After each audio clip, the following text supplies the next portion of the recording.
అందరికీ నమస్కారం. Good friends ఇప్పుడు రిచ్ ఫ్రెండ్స్, అంటే రిచ్ అంటే డబ్బులనే కాదు, దే ఆర్ గ్రోయింగ్, పెద్ద స్థాయికి వెళ్ళారు. I'm so happy. అంటే వాళ్ళతో ఈరోజు అంటే మొదట్లో ఉన్నాను కాబట్టి ఇప్పటికీ నాకు ఆ ఛాన్స్ ఉంది. I'm so glad. నిజంగా వాళ్ళ గ్రోత్ కానీ వాళ్ళు సపోర్ట్ చేసిన విధానం కానీ ఇది కిందకి పెట్టి పోయింది ఇప్పుడంతా. చాలా సంతోషంగా ఉంది. అంటే దిస్ డిఫరెంట్ జర్నీ.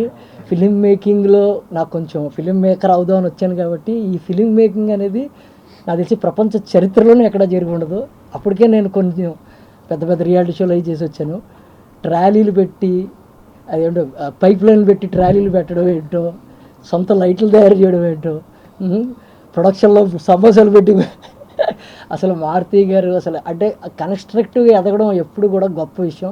ఇంకోటి ఏంటంటే టెక్నీషియన్స్కి కానీ ఎవరికైనా చెప్పేది, పిండికి దగ్గర రొట్టె ఉండడం మారుతి గారు తెలుసు. పెద్దదైతే ఎలా చేయాలి, చిన్నదైతే ఎలా చేయాలి అనుకున్నప్పుడు ఆ చిన్న సినిమాని ఎట్లా చేయాలని చాలామంది అంటే రియల్గా మిమ్మల్ని అప్రిషియేట్ చేయాలండి.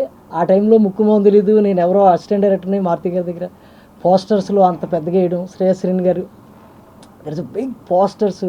అసలు ఎంత ధైర్యంగా వేస్తున్నారు సార్, అసలు మేము ఎవరో తెలియదు. ఏంటంటే దే బిలీవ్ కంటెంట్, అందులోంచి మీకు పేరు వస్తుంది, మిమ్మల్ని బట్టి ఏం చేయట్లేదులే అన్నారు. బట్ వండర్ఫుల్ అండి. మీరు ఏదైతే యాక్టింగ్లో కూడా నేను ఒక్కొక్కసారి చిన్న మనకి ఏ డౌట్లు సార్ ఇది అవుద్దా, ప్రతి దగ్గర నేను ఫెయిల్ అయ్యా. ఏదైతే నేను క్వశ్చన్ అడిగానో అవుద్దు చూడు అక్కడ అన్నాడు ఆయన, ఎగ్జాక్ట్లీ థియేటర్లో అంత అక్యురేటెడ్గా చెప్పారు మీరు. ఇదేదో ఇక్కడ పోవడం కాదు, 12 సంవత్సరాల కింద. So great. మీరు ఊరికే కాదు, బాండ్ ముందే ప్రిపేర్ అయిపోయారు మీరు ఇక్కడ కొట్టేద్దామని. సో ఐఎమ్ సో గ్లాడ్ ఈరోజు అంత పెద్ద స్థాయిలో ఉన్న మారుతి గారితో ఇంకా నా జర్నీ ఉంది. I'm so happy.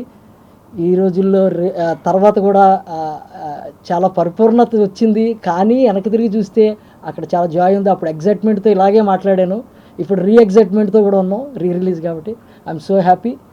Thank you very much. Please watch. ఖచ్చితంగా ఇది మీరు చూడాలి, ఎందుకంటే